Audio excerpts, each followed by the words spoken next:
கேள்வி: எனது தற்போதைய பதவி நீடிக்குமா? என் இரண்டாம் மனைவி ஜெயிலில் இருந்து விடுதலை பெறுவாரா? விளக்கம்: உதயம் துலாம் ராசியில் உள்ளது. உதயத்தில் 10ஆம் அதிபதி சந்திரன் உள்ளது. உதயாதிபதி 4வது பாவத்தில் உள்ளது. 4ஆம் பாவம் என்பது கேள்வியாளர் இருக்கும் ஊர். ஆனால் உதயாதிபதி 8ஆம் பாவத்திற்கும் அதிபதியாகிறார். எனவே நபர் மிகுந்த கஷ்டத்தில் உள்ளார் என்று காட்டுகிறது. கவிப்பு 9ஐ கவிப்பதால் தொழில் பற்றிய கேள்வி என் உறுதியாகிறது. ஆருடம் 11இல் உள்ளது.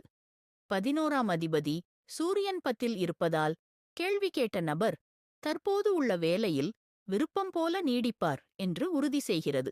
கவிப்பு 9இல் உள்ளது. கவிப்பு செவ்வாயை கவிக்கிறது. செவ்வாய் 2.7ஆம் அதிபதி ஆகி 9இல் உள்ளது. இது கேள்வியாளரின் இரண்டாம் மனைவி ஒரு கஷ்டத்தில் இருப்பதை உறுதி செய்கிறது. 9ஆம் அதிபதி புதன் 12க்கும் அதிபதி ஆகி 6இல் உள்ளது. 12 என்பது ஜெயில். 6 என்பது கணவரை பிரிந்து இருப்பது. எனவே இரண்டாம் மனைவி ஜெயிலில் இருந்து விடுதலை பெறுவது தாமதமாகும் என்று காட்டுகிறது.